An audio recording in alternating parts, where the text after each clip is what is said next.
Arne, I just wonder, how encouraged are you by what you saw at the weekend, thinking in particular Florian and Alexander, and therefore how tempting is it to go same again, or do you feel you have to rotate? I haven't felt so much about that because yesterday we had recovery and after this press conference we're going to train, so let's see how players feel. Florian, for example, has missed out 1.5, 2 weeks of training. So for him to already play so many minutes was a good thing, and to this day we have played, and Joe Gomez is one of them. So let's see. It was encouraging to see Florian playing that well, but it's not the first time he played well for us. Maybe the first time other people noticed, but I've seen him playing well for us many times already.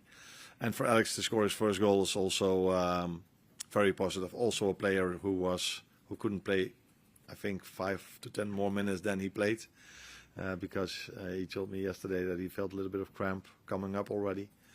So another player where we should see how he does when he trains today. I'm assuming though that Mo wasn't happy about being left out. Therefore, what's his reaction been like since? What kind of conversations have you had with him? No, that's a fair assumption, and that's a normal reaction from a player that's good enough to play for us. And then I say it mildly because he's been so outstanding for this club for so many years, and will be for us in the future.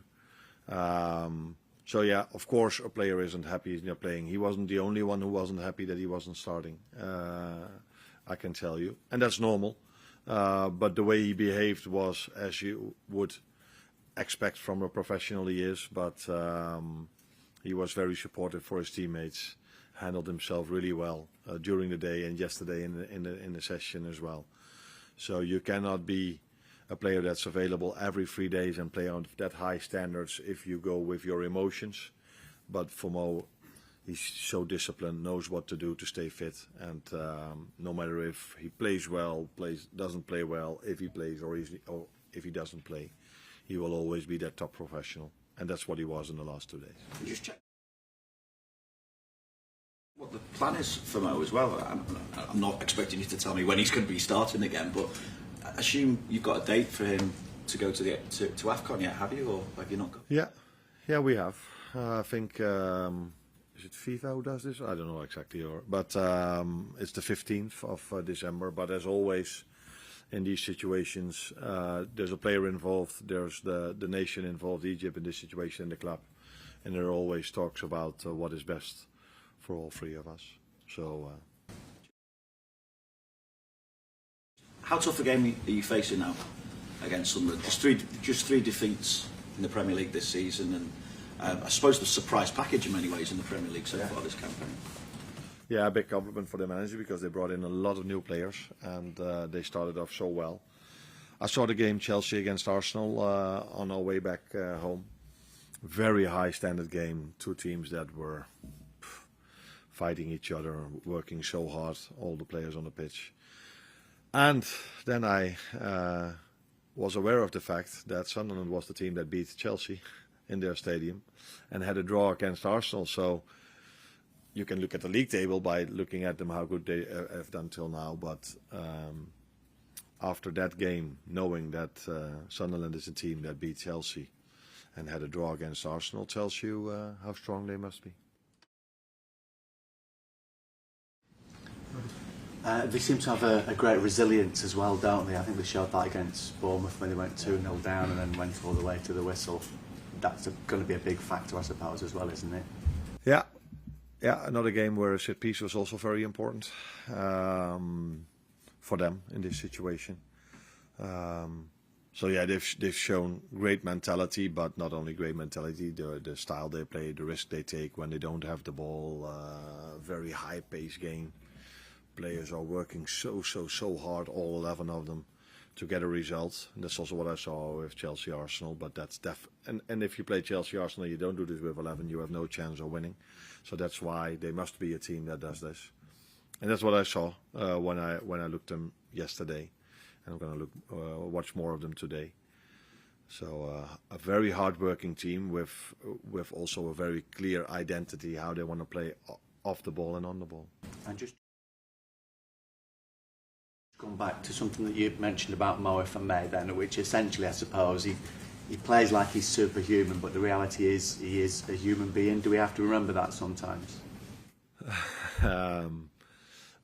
Fortunately, for the time I've been here, I didn't have to remember you to that because he's been a superhuman being. Or what was your words? Yeah, superhuman being. But as all players around the world, there are also phases in your time at the club that you are human, is the way you put it. And but yeah, he scored so many goals for us, and I'm sure he will in the future. Thank you. Can I just clarify, the 15th December date, is that negotiable? You were suggesting there may be some movement around that, possible movement around that? I think the way we've worked at this club, and I've worked in the past, is always that there is a communication between all three, the player, the club, and the country. So that's nothing new. That's always the same. Also when they come back, when they go. So, but I think, is it FIFA who did this? FIFA, yeah. They've said the 15 is the last date, I assume, a player has to be released. So would that mean, even if there was any negotiation, you'd be available for Brighton and then go, or would he go before the Brighton game? What is the date we play, right? 15. It's 15. 13. Can I just check as well then, you touched already the likes of Isak, Wirtz and Gomez and their fitness status. I presume is it not possible for them to play 3 games in a week, and if that is the case, then do you have to make a decision on which game they, out of the next 2 they play? I think they're not able to play 3 times 90. That's for sure. And now I have to wait and see how they feel today, if they are able to play tomorrow from the start again. But that all 3 of them can be involved in all 3 games. If they don't get an injury, that's a fair assumption to make.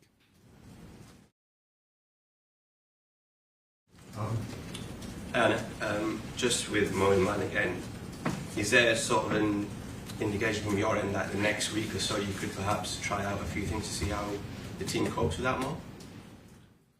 No, I think in a few weeks he's already at the African Cup of Nations. So we have to find then a way to play without him because he's not there.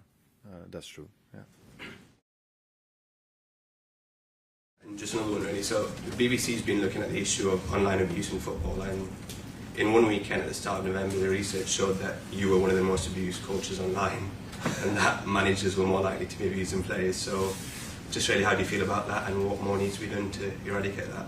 That was probably not after a win, was it? It was after the City. After the City game. Oh, maybe I expected it more after the Forest game. But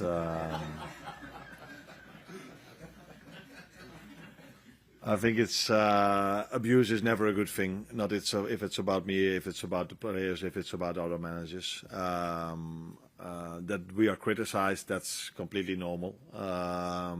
Even if we are winning, I think this happens. But if it starts with abuse, it's not a good thing. But I am not a social media person. I don't have a social media, so I'm not aware of it. But I'm not stupid. I know it's there. I would be the first manager in history. No, not in history, because it's only recently that managers get abuse online. That if you start to lose, yeah, you're aware of the fact that people are not happy with you. But abuse is definitely not a good thing.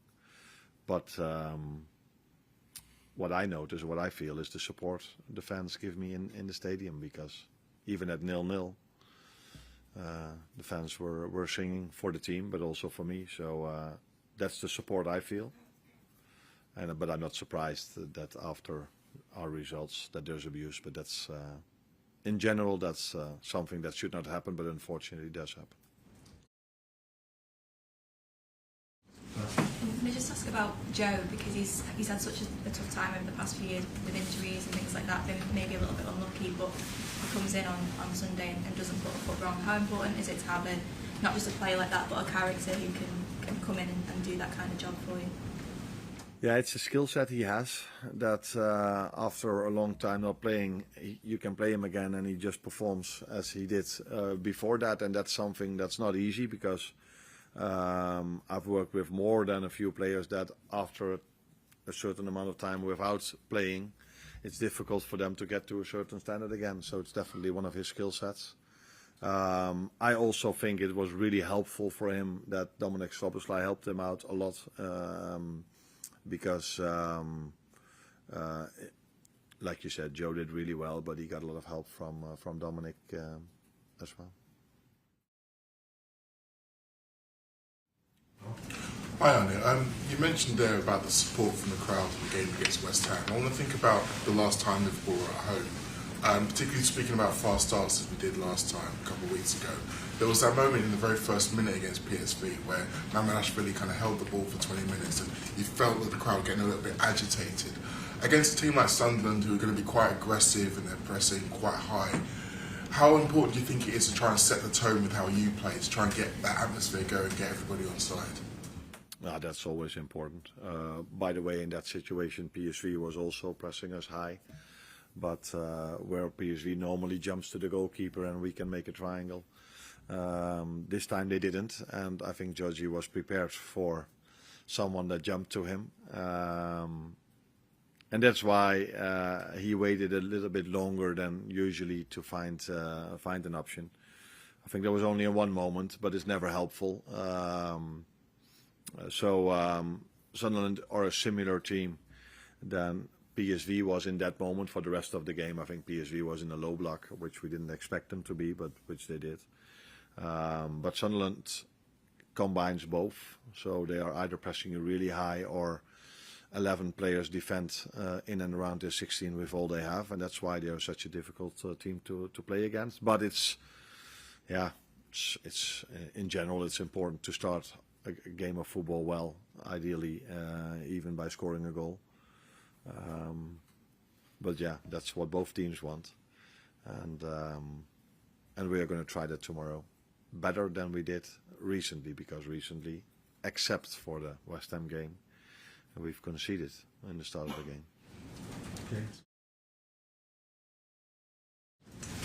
Arne, can I just check on Conor Bradley and Jeremy Frimpong, where they up to with their rehab? Conor got into a training session yesterday for the first time.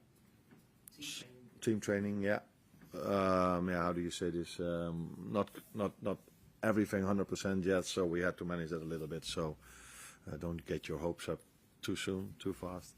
But the good thing is that he does certain parts with the group already, and we expect the same with Jeremy next week. So the two of them come back, but unfortunately we play a lot of games in the upcoming week. So Jeremy, if he's training with us next week, he will miss out on 3 more games, for example. But the two of them come back. With Conor, do you think tomorrow will come too soon, but maybe the weekend he could be available for Leeds? Yeah, I hope he will be available for Leeds, yeah.